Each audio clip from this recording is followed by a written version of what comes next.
On the Bedfordshire Archives and Record Office website, in the description of King's Cottage it says, in January 1878, Frederick Titmuss, of Clophill, dealer, sold them to Susan Collip, of Kensington Palace Gardens, London, domestic servant, for £400. I wondered what a servant from Kensington was doing buying a property in Clophill. As it was within the period covered by available censuses, I decided to investigate. In the 1851 census, Susan was a young girl, living in Stanford, with her family. She was already working as a straw platter to supplement the family's income, as were her 3 sisters.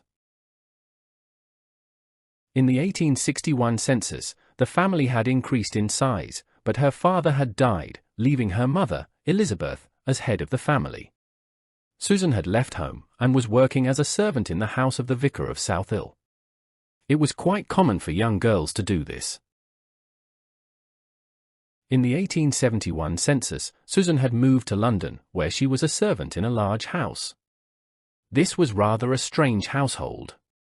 The oldest member of the family was 12 years old, and the youngest was 8 months. Where were their parents? But they had a staff of 12 to look after them. The family had now moved from Mill Lane to the High Street, Stamford, where Elizabeth ran a shop.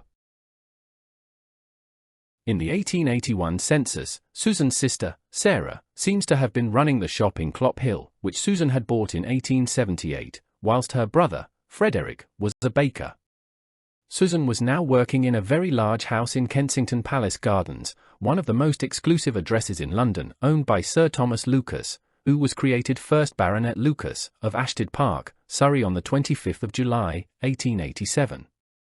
In this house, Susan was one of 16 servants.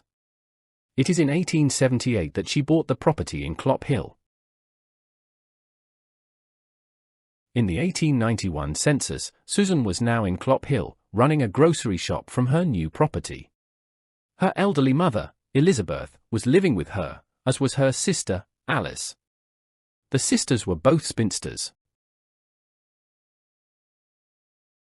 In the 1901 census, Susan and her sister, Alice, continued to run the shop. In the 1911 census, Susan's mother had died, and the spinster sisters continued to run the shop.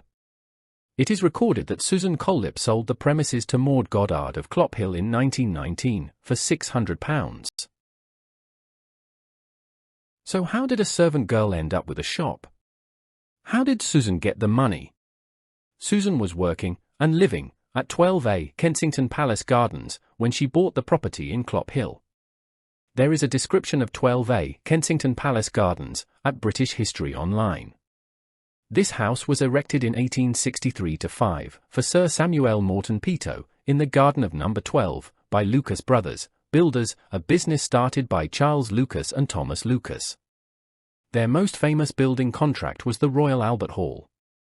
Others include Covent Garden Opera House, King's College Hospital, the Junior Carlton Club, Charterhouse School, Alexandra Palace and Clive-Den. In 1867 Peto was declared bankrupt, and No. 12A was acquired by Sir Thomas Lucas, and he lived there from 1866 until his death in 1902.